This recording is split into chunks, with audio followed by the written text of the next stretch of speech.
तो हेलो बच्चा बेटे, कैसे हो आप सब। तो हम लोगों ने पिछले क्लासेज में पढ़ा एंगल बिटवीन टू वेक्टर्स के बीच का एंगल देखा। मतलब वो कैसे कैसे चीजें होती हैं। तो आज हम लोग पढ़ेंगे वेक्टर एडिशन के बारे में। वेक्टर एडिशन एंड सब्ट्रैक्शन वही चीज है, वेक्टर एडिशन के बारे में। तो इसको जनरली लोग हेड एंड टेल मेथड भी बोलते हैं। हेड एंड टेल मेथड भी बोलते हैं। इसको मतलब जो बोलना है कि हेड एंड टेल मेथड बोलते हैं। आखिर कैसे भाई। मान लीजिए कि एक वेक्टर हुआ ए वेक्टर, ये क्या हुआ भाई, ये वेक्टर हुआ ए, ये वेक्टर हुआ बी। अच्छा, इन दोनों के बीच का डिस्प्लेसमेंट मान लीजिए कि लंबा दिख रहा है, तो इसको काट देंगे। इन दोनों के बीच का डिस्प्लेसमेंट यानी कि ये आर वेक्टर, ठीक है, मान लेते हैं आर वेक्टर। मान लो कि ये पॉइंट ओ हुआ, ये पॉइंट पी हुआ, तो इन दोनों के बीच का रिजल्टेंट हुआ। रिजल्टेंट यानी इसके आंसर, यानी कि इसका डिस्प्लेसमेंट यानी कि इसका आंसर। और आंसर को ही हम लोगों ने प्यारा सा नाम दे दिया रिजल्टेंट। क्या नाम दे दिया? रिजल्टेंट। इसका नाम दे दिया हमने रिजल्टेंट। अच्छा जी, रिजल्टेंट हो गया ये। तो रिजल्टेंट में हमें जनरली क्या समझना है, क्या करना है तो रिजल्टेंट को हम कैसे जस्टिफाई कर देंगे। जैसे कि पहले वेक्टर यानी फर्स्ट वेक्टर का टेल और लास्ट वेक्टर का हेड। फर्स्ट वेक्टर का टेल एंड लास्ट वेक्टर का हेड, इससे हमने कुछ नहीं समझा। ये रहा फर्स्ट वेक्टर का टेल और इसका टेल, इसका हेड। अच्छा, समझ में आया। मतलब कि इसका रिजल्टेंट कैसे निकलेगा।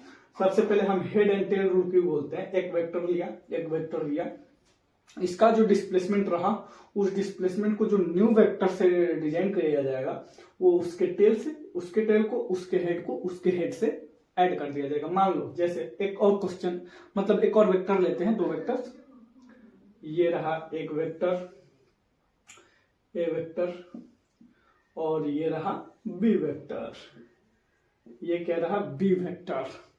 अब इसको करना होगा, तो हम इसको पकड़ेंगे यहां से और इसके टेल को इसके हेड से लाकर पटक देंगे। अगर हम इसके टेल को इसके टेल से ऐड करेंगे तो ये तो एक एंगल क्रिएट करेगा वो, बट हम इसको तो भाई इसका रिजल्टेंट निकालना है, तो इसको यहाँ पे लाके अलाइन कर दिया।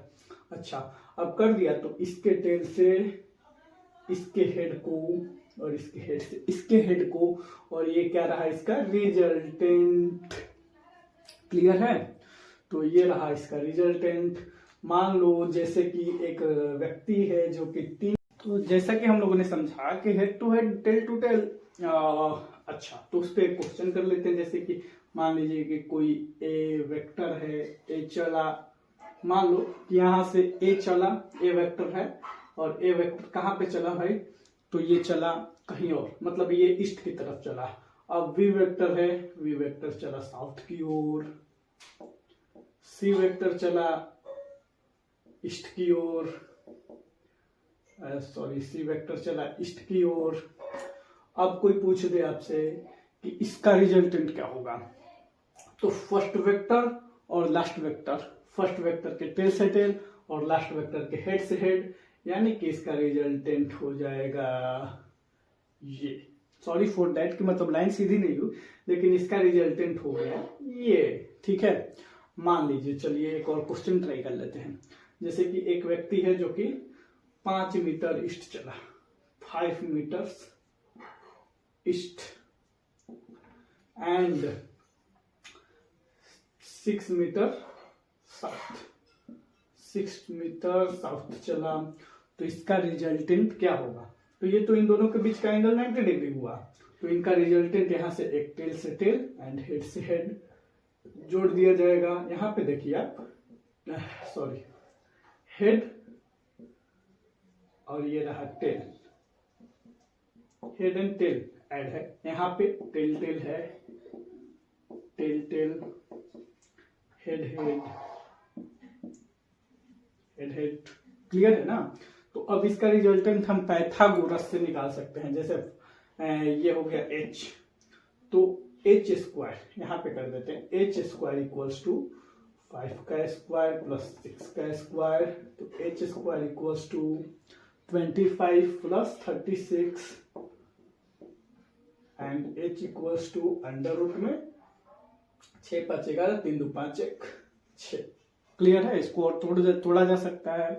तो ये रहा इसका रिजल्टेंट। एक बात और ध्यान रखने लायक, ये 90 डिग्री हुआ तो इसका पाइथागोरस से निकल गया, बट अगर यहाँ पे अगर ये एंगल कुछ हुआ और ये एंगल 60 70 जो भी है, मान लीजिए 80 है, तो ये नहीं निकलेगा। हाँ, इसका रिजल्टेंट इस तरह से अलाइन हो सकता है, बट इसको निकालने में कठिनाइयाँ होगी और ऐसा ही होना चाहिए। ठीक है।